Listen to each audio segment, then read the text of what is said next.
आज हम देखेंगे किसी भी संख्या का वर्गमूल कैसे ज्ञात करते हैं। यहाँ पे जैसे आपको दिया गया 1296 का वर्गमूल ज्ञात करो।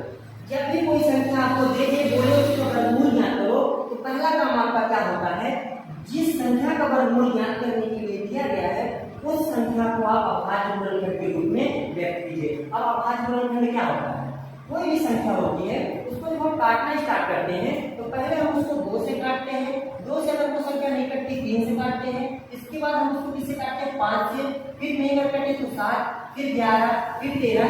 ऐसे ही जो अभाज्य संख्याएं होती है उसे हम चेक करते हैं कि वह कट रहा है कि नहीं कट रहा है, या फिर इसके लिए हमें विभाज्यता का नियम भी पता रहता है, हम उससे भी चेक कर लेते हैं।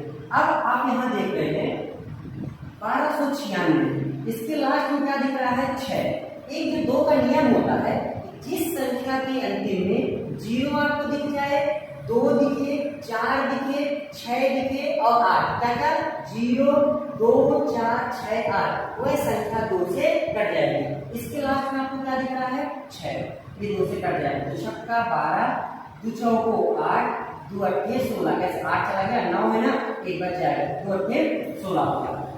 अब इसके अंतिम में आप देखिए क्या दिख रहा है आपको 8 दिख रहा, 8 दिख रहा ना, तो इसी भी 2 से कट जाएगा।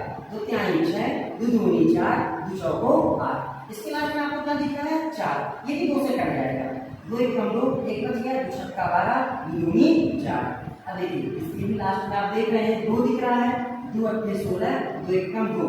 अब आप इसके देखिए लास्ट में क्या दिख रहा है 1, ये 2 से नहीं कटेगा। क्यों? क्योंकि जिस संख्या के अंतिम में 0 2 4 6 और 8 आता वही संख्या 2 से कटती है।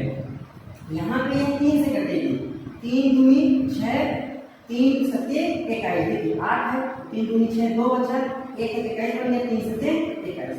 अब आप 3 का इसमें डिवाइड करेंगे 27 आ जाएगा। अब 3 को 27 से काटेंगे क्या होगा 3 9 27, 3 से 9 को काटेंगे 3 9, 3 एकम 3। मतलब हम लोगों ने 1296 को अभाज्य गुणनखंड के रूप में व्यक्त कर दिया। इसके बाद क्या लगाते हैं, अंडर रूट लगाते हैं और बराबर जो भी इसके अभाज्य गुणनखंड आए हैं सभी को एक अंडर रूट के अंदर आप लिख दीजिए। हमने यहाँ वही किया, जो 1296 पर मूल निकाला वो यहाँ लिखा है, उसके गुणनखंड यहाँ लिखे हुए हैं। इसके बाद आपको क्या करना है, जो भी संख्याएं यहाँ लिखी हैं उनका 2-2 करके जोड़ा बनाना, क्योंकि वर्गमूल में 2-2 का जोड़ा बनता है। आप देखिए यहाँ एक 2 का जोड़ा बन गया, यहाँ एक 2 का जोड़ा बन गया, यहाँ एक 3 का जोड़ा बन गया और यहाँ भी एक 3 का जोड़ा बन गया।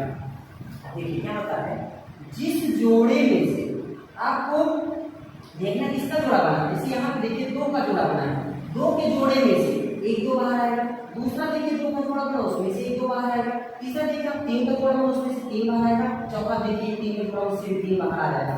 जिस संख्या का जोड़ा बन जाता है वो बाहर आ जाती है और जिसका जोड़ा नहीं होता वो रूट के अंदर लिख लेते हैं। लेकिन यहाँ सभी का जोड़ा बन गया है। अब 1296 वही लिखा है, यहाँ पे देखिए वही लिखा। अब इसका गुणा कर दीजिए, 2 दूनी 4, 4 3 12, 12 3 36।